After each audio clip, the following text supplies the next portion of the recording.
kembali. Ya, baik. Puji nama Tuhan, pada hari ini kita bersyukur oleh kemurahan Tuhan, oleh kasih Tuhan, kita boleh bersama-sama beribadah, ya, menikmati anugerah Tuhan.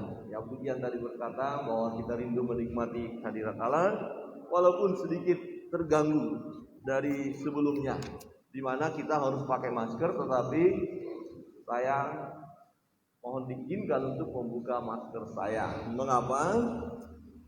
Jarak kita cukup jauh, ya. Jadi untuk yang berceramah, berkhotbah boleh tidak pakai masker kalau jarak jauh, ya. Kalau kita dekat berbicara kita harus pakai masker, ya. Bapak Ibu Saudara tetap pakai masker walaupun memang sedikit terganggu, ya. Kita harus jujur mengakui sedikit terganggu dan rasanya hidup ini susah banget, ya. Rasanya susah, dan apakah kita masih tetap merasakan ada damai, ya? Apakah Bapak Ibu Saudara masih merasakan ada damai sejahtera, ada kenyamanan, ada ketenangan? Nah, fakta menunjukkan bahwa situasi yang ada saat ini membuat orang kehilangan damai sejahtera, ya, kehilangan damai sejahtera. Tema kita hari ini adalah hidup dalam damai sejahtera Allah. Ya, orang-orang membutuhkan damai saat ini, ya, sedang bergumul ingin memperoleh damai sejahtera itu. Karena fakta menunjukkan ada orang yang mulai kehilangan damai sejahtera. Ya, yang ada adalah ketakutan, kegelisahan, kecemasan, ya, bahkan untuk bertemu dengan orang aja kita mulai was-was, jangan-jangan ya saya bisa menularkan ke dia atau dia menularkan ke saya. Jadi semua serba rasa ketakutan. Bapak Ibu Saudara yang terkasih dalam Tuhan, baik yang ada di gedung gereja maupun yang ada di rumah, kita coba melihat kebenaran firman Tuhan dari Roma pasal yang kelima ayat pertama. Firman Tuhan berbunyi demikian: sebab itu kita yang dibenarkan karena iman, kita hidup dalam damai sejahtera dengan Allah oleh karena Tuhan kita Yesus Kristus. Sebab itu, kalau di pasal 4 kita belajar firman Tuhan, sebab itu sebab apa? Sebab Yesus Kristus yang mati, ya, untuk memperdamaikan kita dengan Allah, menebus segala dosa kita. Sebab kematian Yesus, ya, sebab itu, ya, sebab darah Yesus itu, ya, sebab itu kita yang dibenarkan oleh iman. Kita orang-orang yang sudah dibenarkan karena kita beriman, memiliki iman, yaitu percaya kepada Yesus Kristus. Sebab itu kita dibenarkan karena iman, kita hidup dalam damai sejahtera dengan Allah. Siapa yang dapat hidup dalam damai sejahtera dengan Allah? Ini menjadi pertanyaan.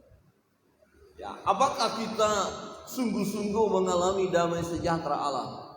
Sebab itu, kita yang dibenarkan karena iman, kita hidup dalam damai sejahtera dengan Allah oleh karena Tuhan kita Yesus Kristus. Kita orang Kristen, kita orang percaya.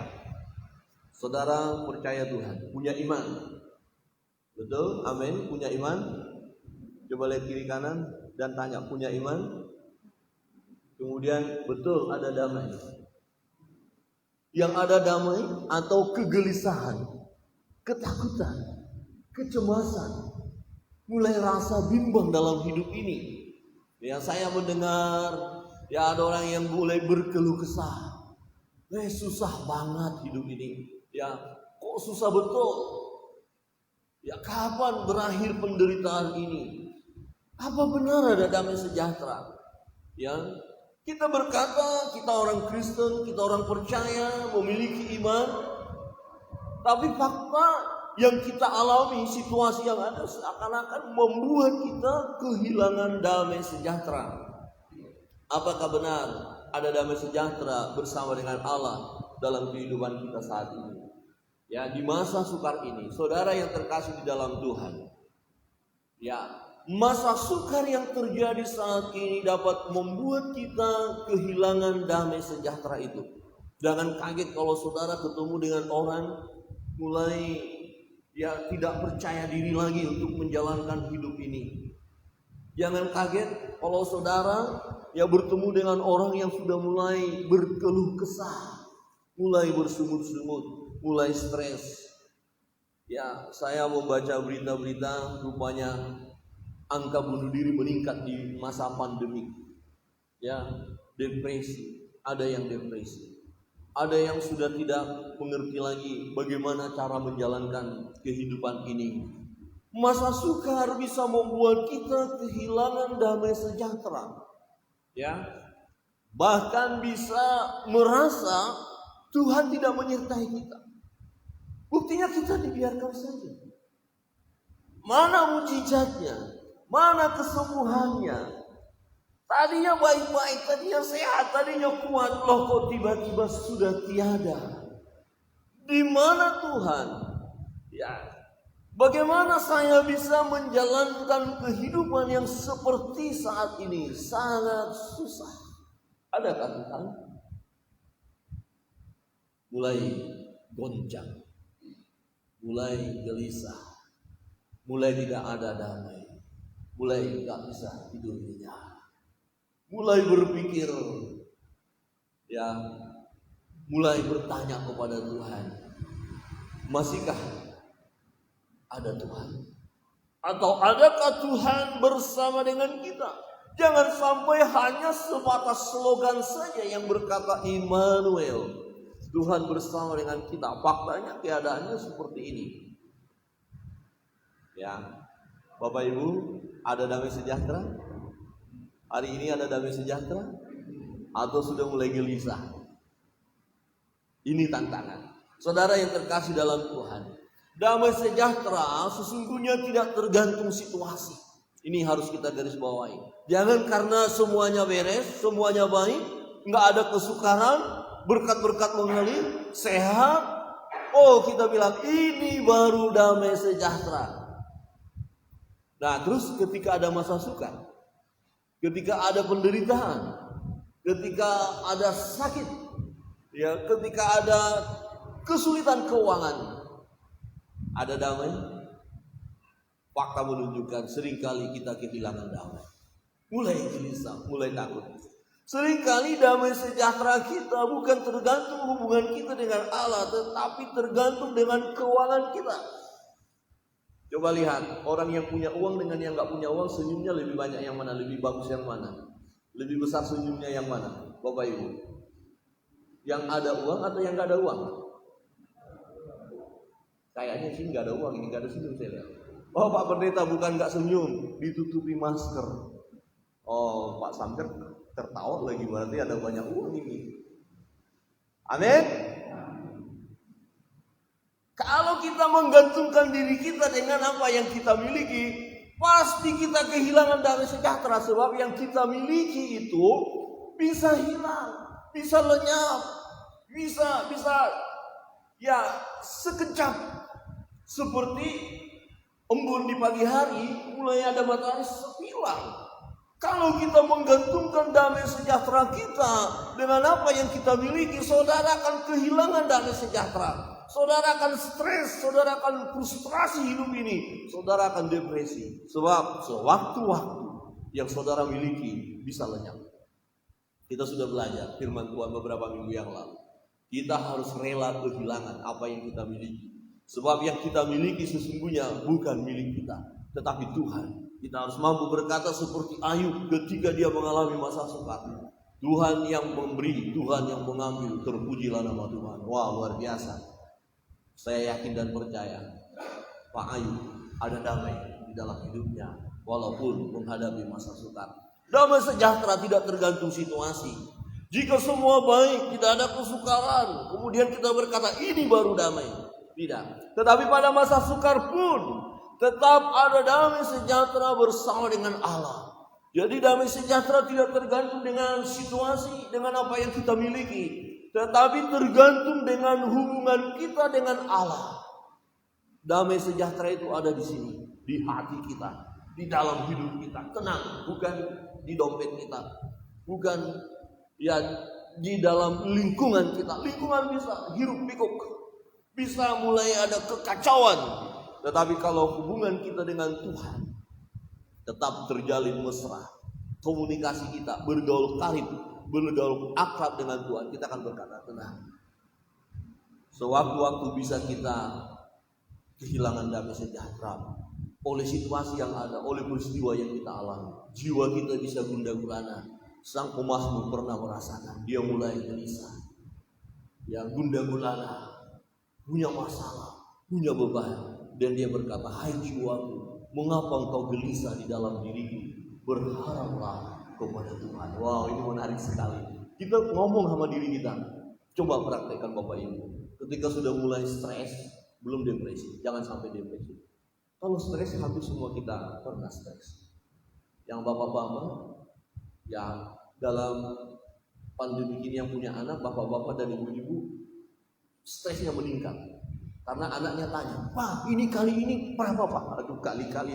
Kalau aku bisa kali-kali, aku sudah hebat, kata bapaknya. Ya, ada orang bilang, mama bilang, bukannya anak yang sekolah, kita yang sekolah. Wah, stres, benar. Orang tua mulai tingkat stresnya tinggi. Kayaknya ibu di sini ada. Atau enggak stres, kenapa? Enggak mau tahu, itu lalu. Anaknya bilang, Pak, gimana? Masalah ngurusin aja di situ. Kalau bisa kerjakan, kalau nggak bisa udah tutup, selesai. Oh, jangan begitu juga ya.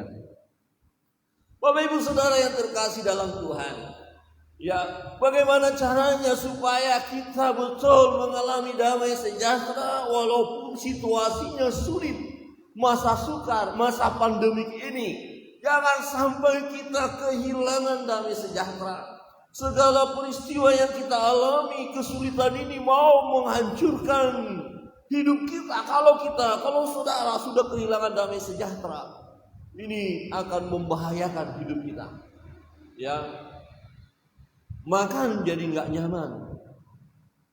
Ya, kalau sudah nggak bisa makan, nggak lancar, ya konsumsinya kita mulai lemah, tubuh kita ya mulai lemah dan semakin lemah dan akhirnya terpapar. Saudara yang terkasih dalam Tuhan, bagaimana caranya supaya kita hidup dalam damai sejahtera dengan Allah? Yang pertama adalah kita harus yakin posisi kita, keberadaan kita sebagai anak-anak Tuhan. Kita sudah dibenarkan karena iman. Jadi Tuhan sudah membenarkan kita. Jadi tidak semata-mata berbicara tentang kehidupan masa kini, apa yang kita makan minum, tentang kebutuhan-kebutuhan jasmani, tetapi juga sesungguhnya berbicara tentang hubungan kita dengan Allah. Apa artinya? Kita memiliki harta yang luar biasa, tapi kita kehilangan nyawa. Jadi sesungguhnya damai sejahtera dari Allah sudah kita miliki. Manakala kita memiliki iman, kita percaya kepada Yesus, kita menerima Yesus sebagai Tuhan dan Juru Selamat kita secara pribadi. Yesus bersama dengan kita, dibenarkan, diperdamaikan. Ada damai sejahtera di dalam hidup kita dengan Allah, manakala kita sudah diperdamaikan dengan Allah. Jadi di hadapan Allah, kita ini pribadi-pribadi yang layak. Bukan pribadi-pribadi yang dimurkai oleh Allah. Allah peduli dengan kita. Allah mengasihi kita. Allah menyayangi kita. Allah tidak pernah meninggalkan kita. Kita sudah diperdamaikan dengan Dia. Dan Yesus sendiri berkata bahwa Dia yang memberi damai sejahtera itu. Di dalam Yohanes 14 ayat 27. Damai sejahtera kutinggalkan bagimu. Damai sejahtera kutinggalkan bagimu. Kuberikan kepadamu damai sejahtera. Damai sejahtera kuberikan kepadamu. Dan apa yang kuberikan tidak seperti yang diberikan oleh dunia kepadamu. Janganlah gelisah dan gentar hatimu. Jangan gelisah dalam hidup ini. Tuhan bersama dengan kita. Tapi Tuhan, kenapa keadaanku seperti ini? Penderitaan secara fisik, secara dunia sedemikian hebat. Tenang. Sekalipun engkau mengalami hal itu, Tuhan bersama dengan engkau. Amin. Orang yang sudah merasa Tuhan tidak bersama dengan dia, ini sangat berbahaya. Maka dia akan melakukan tindakan-tindakan yang tidak sesuai dengan kehendak Allah. Ini yang menyebabkan orang-orang kehilangan pengharapan. Karena kepada siapa lagi bersandar? Kalau Tuhan saja, dia sudah tidak yakin dengan Tuhan yang menyertai dia. Lantas kepada siapa dia bersandar? Kepada siapa lagi berharap? Tidak ada. Akhirnya hancurlah hidupnya. Saudara yang terkasih dalam Tuhan, percayalah dengan perkataan Yesus. Jadi ketika situasi yang ada saat ini, kesulitan ini, mari berseru kepada Tuhan, datang kepada Tuhan. Ya, tidak harus segala sesuatunya kita langsung miliki. Hari ini kita sakit, kemudian kita berseru kepada Tuhan, tidak harus sembuh, tidak harus langsung sekejap sembuh.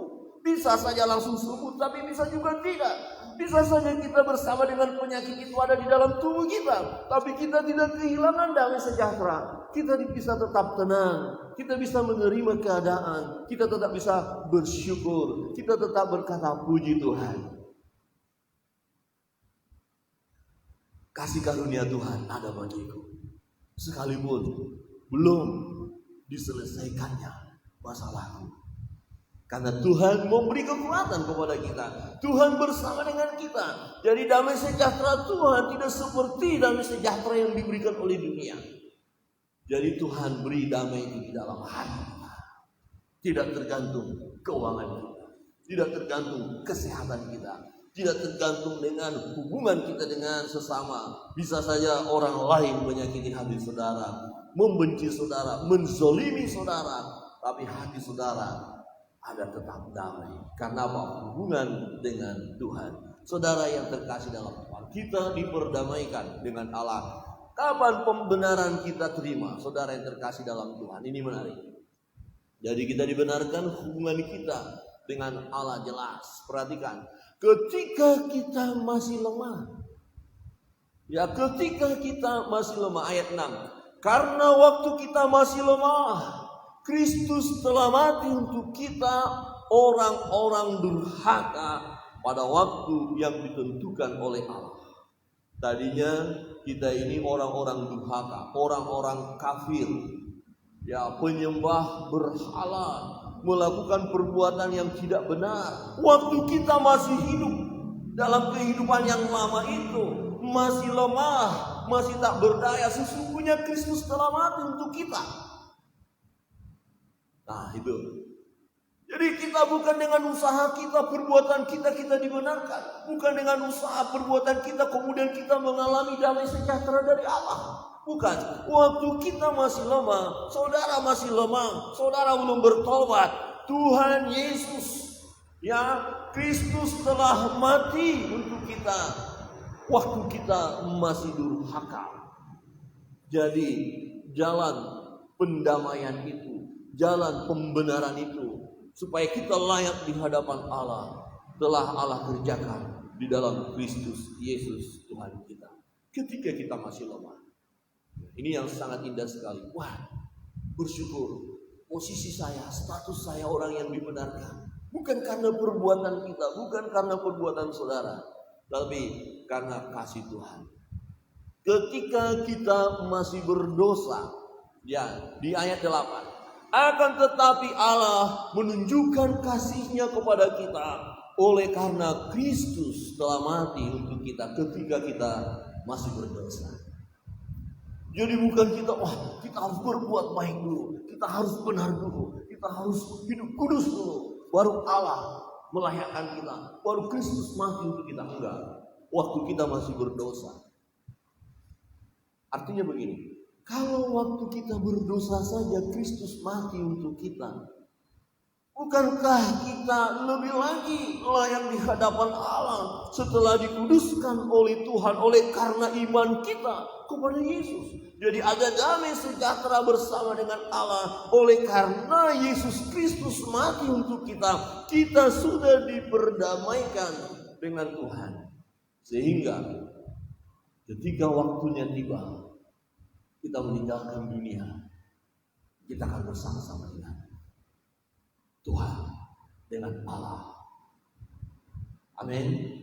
Bukan lagi sesuatu yang menakutkan bagi kita tentang kematian itu. Kalau saudara tidak takut mati, saudara tidak akan kehilangan damai sejahtera. Karena paling ditakuti oleh manusia adalah kematian. Ngeri, takut. Ya, tadi malam kami dengan Ibu Pendeta putar acara YouTube dari wawancara dengan Babe Jung Junaidi Salam. Ya, setelah meninggal kemudian diwawancarai beberapa orang dan ada kesaksian ternyata waktu beliau sakit dia berkata, saya mau pulang ke rumah Bapak. Dia bilang begitu waktu masih hidup.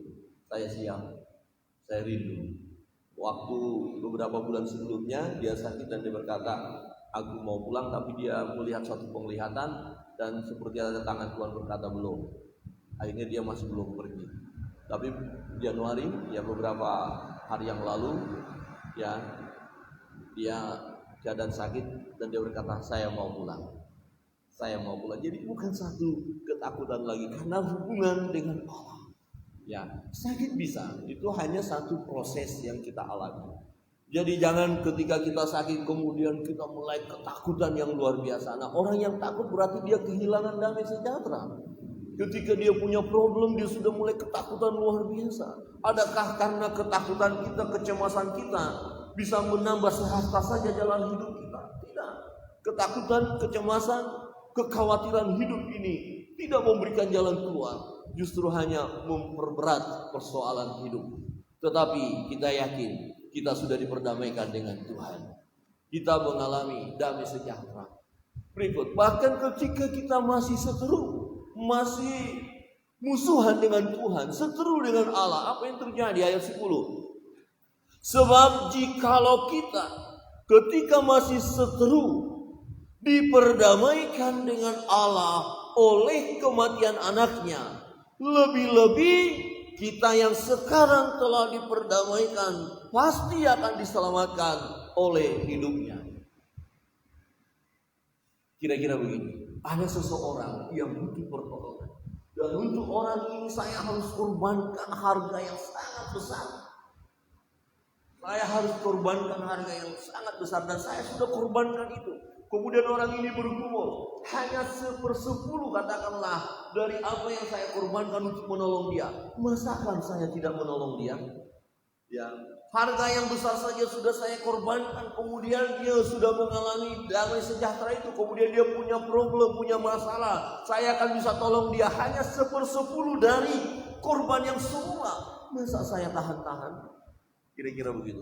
Kalau Tuhan sudah selamatkan kita, ketika kita masih seteru untuk menyelamatkan kita, untuk membenarkan kita, untuk memperdamaikan kita dengan dirinya, putranya yang tunggal diserahkan, ya, mati, dikorbankan di kayu salib itu. Bagaimana mungkin kemudian Tuhan Allah Bapa memisahkan kita, menjauhkan kita, membuang kita, mentelantarkan kita, membiarkan kita? Tidak mungkin. Jadi tetap miliki damai sejahtera daripada Allah itu, karena kita sudah bersama-sama dengan Dia, ada di dalam Dia. Amin. Saudara dan saya telah diperdamaikan. Inilah damai yang sesungguhnya. Jadi bukan karena kita sudah diberkati dengan A, B, C dan segala macam. Itu salah satu yang memberikan juga damai sejahtera kepada kita. Memang ketika kita disembuhkan, pastilah ada damai sejahtera yang sungguh-sungguh. Ya, terima kasih Tuhan, aku tenang. Ketika ada berkat-berkat yang mengalir, ya tentu kita mengalami kebahagiaan, ketenangan, ada damai. Tetapi di atas itu semua, oleh karena kita tahu di hadapan Allah kita layak, kita dilayakkan, ya, kita diperdamaikan, kita dibenarkan. Untuk itu bertahankan iman masing-masing. Hanya karena iman di dalam Yesus Kristus. Amin. Ada damai. Jangan tergantung situasi. Mungkin hari ini saudara mengalami kesukaran yang sangat besar. Mungkin kesukaran kita berbeda-beda. Kesukaran kita berbeda-beda. Tetapi hampir semua umat saat ini mengalami masa sukar itu. Belum lagi pandemi. Tiba-tiba ada kecelakaan. Ada gempa. Ada longsor. Wah, ngeri. Kemarin kita lihat berita itu ada angin puting beliung puncak. Dahsyat. Wah, saya lihat ini ngeri. 2 malam yang lalu ketika saya baca-baca, kemudian ada berita Sulawesi Utara gempa 7,1. Mulai angin saya lihat cuaca, kemudian saya kasih di jemaat yang berjaga-jaga dan berdoa. Karena cuacanya saya lihat ini ya, siapa tahu tiba-tiba langsung jangan tidur lelap. Ya paling tidak bisa lari lah ya. Coba lihat kiri kanan dan katakan berjaga-jaga.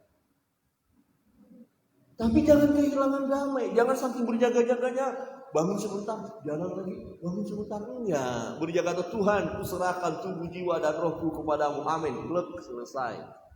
Sama seperti orang yang naik pesawat itu ya. Udah mulai goncang di atas. Mau lari kemana? Buka pintu. Mau kemana lari? Buka pintu sama aja. Mau teriak-teriak kepada siapa? Tolong siapa? Lebih baik diam, berdoa. Ya, dulu ada kesaksian itu ya. Jadi dikatakan apa? Pertama, doa pengakuan dosa. Tuhan, ampuni segala dosa dan kesalahanku. Amin.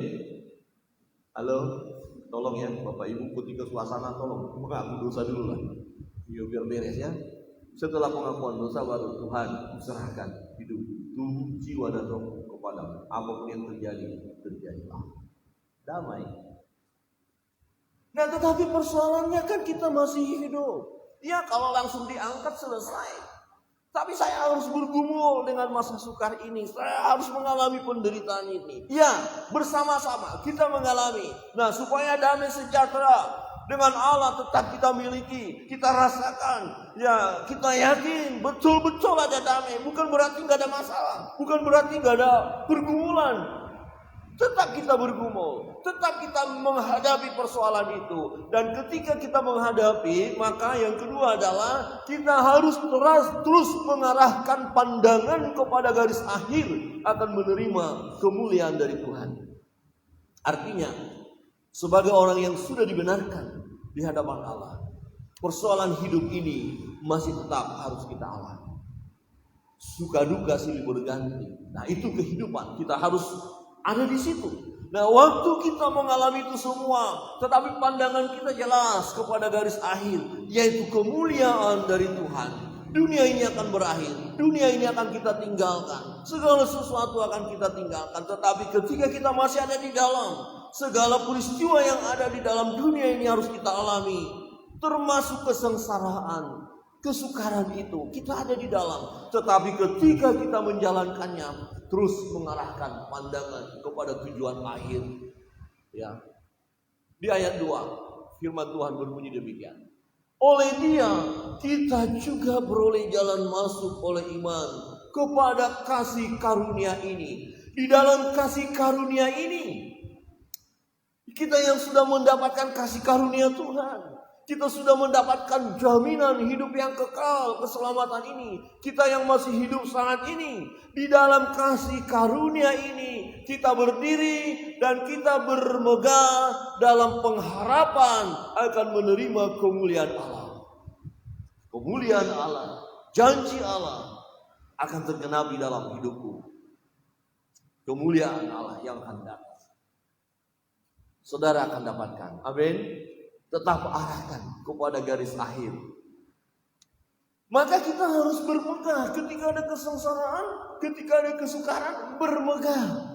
Tetap senang, tetap hadapi, ya, tetap berada di dalam kebenaran. Ya, jangan lari dari kenyataan, jangan bersungut-sungut, jangan kehilangan sukacita, tetapi tetap bermegah. Bagaimana kita bermegah dalam kesengsaraan? Ayat 3. Dan bukan hanya itu saja. Bukan hanya kita, oh ya nanti dalam kemuliaan saya akan dapat. Bukan hanya itu saja. Kita malah bermegah juga dalam kesengsaraan kita. Oh, kok bisa ya? Kita bermegah, kita berkata, wah, dalam kesengsaraan kita masih kita berbangga. Tak apa-apa menghadapi kesengsaraan. Kenapa? Karena kita tahu bahwa kesengsaraan itu menimbulkan ketekunan. Nah, orang yang kehilangan damai sejahtera ketika mengalami kesengsaraan, dia tidak tahu tujuan dari kesengsaraan itu. Tuhan bisa izinkan kesengsaraan itu. Nah, seringkali digambarkan seperti emas ditaruh di peleburan api. Menyala api itu sampai panas, kemudian mendapatkan emas yang murni. Jadi kesengsaraan itu sedang membentuk kita. Pandemik ini sedang membentuk saudara dan saya. Apakah saudara tetap mempertahankan hubungan saudara dengan Tuhan? Apakah saudara tetap bersyukur dan tetap berkata puji Tuhan, haleluya, walaupun saya sengsara? Ketika saudara tetap berkata haleluya, puji Tuhan, itu sedang membentuk kita untuk tekun. Gambarannya seperti petani. Memang harapan adalah panen, tapi panen tidak akan terjadi kalau dia tidak mulai menggarap tanah, mencangkul dulu. Cangkul, dan itu adalah sangat melelahkan, sangat capek, keringat, cangkul yang dalam. Jangan dilanjutkan.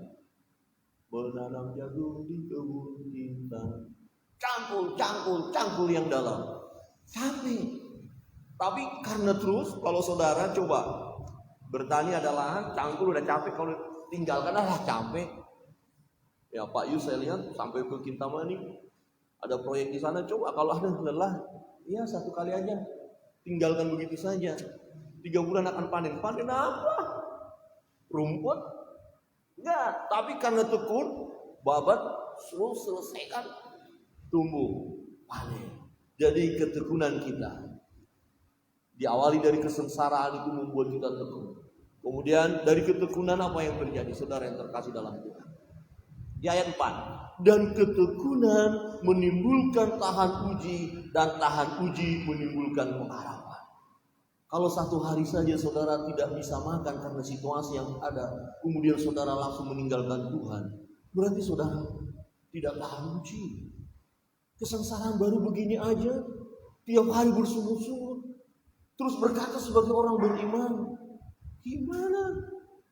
Belum lagi nyawa. Baru hanya tidak makan 1 hari, kok kita sudah bersungut-sungut, berkata, mana Tuhan? Mana damai sejahtera dari Tuhan? Enggak. Tetapi hari ini kita tidak bisa makan karena situasi. Tetap kita berkata, puji Tuhan. Akhirnya ketekunan kita memuji Tuhan menimbulkan kita menjadi pribadi yang tahan uji.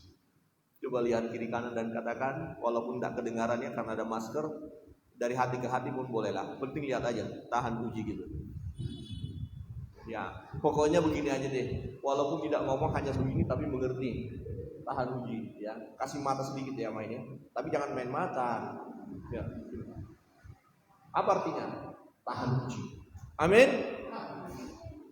Ada banyak sekarang orang nggak tahan uji. Daripada begini susah.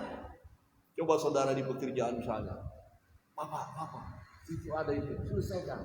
Ada orangnya, tenang, kita bikin tidur diam. Baca 2-3 kalimat, jangan baca-baca loh. Ambil, itu kan bukan milik kita, udah ambil, sikat. Nggak tahan uji. Jangan ambil milik orang. Nah sekarang kejahatan meningkat. Saudara hati-hati, jangan sembarangan tinggalkan sepeda motor, terus kunci dikasih, helm dikasih, STNK dikasih. Aja STNK dikasih di jok, terus lupa kunci, ada helm, orang datang pakai terima kasih. Wah, waktu hilang saudara bilang apa? Puji Tuhan, motor saya diambil. Oh, berarti saudara tahan uji. Bukan tahan uji namanya, ceroboh. Hati-hati dibedakan antara tahan uji dan ceroboh. Jangan kita mengalami kesukaran karena kesalahan sendiri, jangan. Dan pengharapan tidak mengecewakan. Garis bawahi. Kalau saudara berharap kepada Tuhan karena saudara sudah tahan uji, saudara sudah menghadapi kesukaran ini, pandemi ini, saudara tetap berseru kepada Tuhan, tingkatkan doa, hubungan karib dengan Allah, berserah kepada Tuhan, tetap memuji Dia, dan akhirnya apa? Timbul pengharapan. Kita berkata, tidak sia-sia aku menyembah-Mu Tuhan, tidak sia-sia aku merenungkan firman-Mu, tidak sia-sia aku menjaga hidupku kudus, tidak sia-sia aku berjalan bersama dengan Tuhan. Aku yakin Engkau Immanuel, dan pengharapan tidak mengecewakan. Kalau saudara berharap kepada Tuhan, Tuhan tidak pernah mengecewakan hidup kita. Berharap kepada dunia, bisa kita kecewa. Berharap dengan orang-orang lain, bisa kita kecewa. Tapi berharap kepada Tuhan tidak akan mengecewakan. Kenapa? Karena kita sudah tahan uji. Sudah terbukti. Kalau hanya sedikit masalah saja saudara meninggalkan Tuhan, bagaimana pengharapan saudara? Bahwa saudara akan diberkati dengan berlimpah, saudara akan mengalami damai sejahtera? Tidak mungkin. Karena baru sedikit masalah saja, kita sudah bersungut-sungut, kita sudah protes kepada Tuhan, kita sudah berkata, Tuhan masih bersama dengan saya atau tidak nih? Kok bebannya berat banget? Tapi ketika kita dengan masa kesukaran itu berkata, puji Tuhan, haleluya. Bukankah firman Tuhan berkata, Dia setia dan adil, Dia bersama dengan kita, dan pencobaan-pencobaan yang kita alami tidak melebihi kekuatan kita. Wah, menarik kalau mempelajari ini. Jadi ketika saudara punya kesengsaraan yang berat, besar, luar biasa, berarti saudara punya kekuatan yang lebih besar dari kesengsaraan itu. Jadi saudara hebat. Amin. Jadi ada damai. Oh, saya hebat. Oh, berat sekali penderitaan. Berarti saya hebat. Oh, haleluya. Amin. Berarti damai itu tidak akan hilang kalau kita tahu kita sanggup menghadapinya. Bukan karena kekuatan kita. Dan ketika kita dalam masa atau di dalam situasi pencobaan itu, ya, Dia memberikan jalan keluar tepat pada waktunya. Ini kenapa ini pencobaan masa sukar? Ada minta yang lain? Ya. Ini masa sukar, masa pandemik, juga ikut pandemik ya. Halo? Ya. Sedikit terganggu, tidak apa-apa. Ini sebenarnya bagus supaya ya ada jeda sedikit begitu ya. Jadi tolong ya. Oke. Tapi bagus kok sepertinya.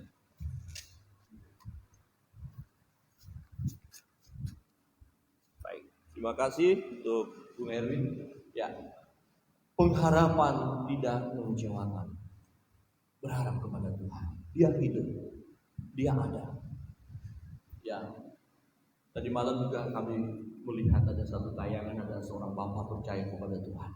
Dia sudah Tuhan, dia memang bertemu dengan Tuhan. Latar belakang bukan orang percaya. Karena dia percaya kepada Tuhan, semua keluarganya meninggalkan dia. Dan akhirnya dia sudah tua. Ya, dia hidup, dia bilang saya gelandangan, tapi ilmunya tinggi banget. Dia orangnya sederhana, perkataannya luar biasa. Dan dia berkata, ya waktu ditanya, kenapa mau mengikut Tuhan? Tuhan panggil. Saya juga heran, kenapa saya menjadi orang Kristen. Dia nggak punya Alkitab, Alkitabnya di sini. Dia tahu benar bukan, kalau nggak salah saya berdasarkan firman, tapi saya nggak ada Alkitab. Tapi kok bisa saya tahu? Bahkan dia menyanyikan satu pujian dalam bahasa Inggris. Dia bilang saya nggak tahu, nggak pernah pelajari lagu, tapi Tuhan kasih lagu itu. Luar biasa, hidupnya sangat, karena di jalanan diwawancarai, dia hidupnya sederhana, tapi dia berkata, hidup ini kan dari Tuhan, dan kita akan tinggalkan, kita akan kembali kepada Tuhan. Apakah Bapak kecewa dalam hidup ini semua meninggalkan? Saya tidak kecewa, karena Tuhan yang panggil. Wah, luar biasa. Ya, kami melihat itu, ada luar biasa. Udah tua dia, uang udah uban semua, tapi dia bercerita tentang Yesus. Luar biasa. Dia adalah Tuhan. Dialah jalan keselamatan itu. Dan dia memang berjumpa secara pribadi dengan Tuhan. Pengharapan tidak mengecewakan. Karena kasih Allah telah dicurahkan di dalam hati kita oleh Roh Kudus yang telah dikaruniakan kepada kita. Pengharapan kita tidak mengecewakan. Bapak Ibu Saudara yang terkasih dalam Tuhan, baik Anda di gereja dan di rumah, jangan pernah kehilangan pengharapan. Dan jangan sampai kehilangan pengharapan. Berharap terus kepada Tuhan. Ketika kita datang kepada Tuhan, Dia tidak akan mengecewakan kita. Dia tidak akan mengecewakan kita. Coba saudara perhatikan dalam Roma pasal 8 di ayat 32. Ia, Allah Bapa, yang tidak menyayangkan anaknya sendiri, yaitu Yesus, tetapi yang menyerahkannya bagi kita semua. Diserahkannya Yesus sampai mati di kayu salib. Bagaimanakah mungkin Dia tidak mengaruniakan segala sesuatu kepada kita bersama-sama dengan Dia? Bagaimana mungkin? Itu yang saya katakan tadi. Nilai yang tertinggi sudah dikorbankan, bagaimana mungkin Dia tidak akan memberikan nilai yang tidak terlalu tinggi itu? Saudara yang terkasih dalam Tuhan, hidup kita anak-anak Tuhan, apapun situasi yang ada, tetap memiliki damai sejahtera dengan Allah. Amin. Kenapa kita bisa memiliki? Karena kita sudah dibenarkan di dalam Yesus. Orang-orang beriman, orang-orang yang percaya kepada Yesus, ya, dibenarkan di hadapan Allah, diperdamaikan. Saudara dan saya, kita ada dalam damai sejahtera Allah. Karena tidak tergantung situasi, tidak tergantung berkat, tidak tergantung keuangan damai sejahtera kita, tetapi tergantung hubungan kita dengan Allah. Ketika situasi membuat kita mau kehilangan damai sejahtera, mari datang kepada Tuhan. Datang kepada Tuhan, serahkan hidup kepada Tuhan. Dan yang kedua, terus arahkan pandangan kita kepada garis akhir. Pada garis akhir, semuanya indah pada waktunya. Kesengsaraan ini harus kita hadapi sehingga kita tahan uji, ya, tahan uji menimbulkan pengharapan tidak akan mengecewakan karena kita berharap di dalam Yesus Kristus Tuhan. Mari kita makin berdiri.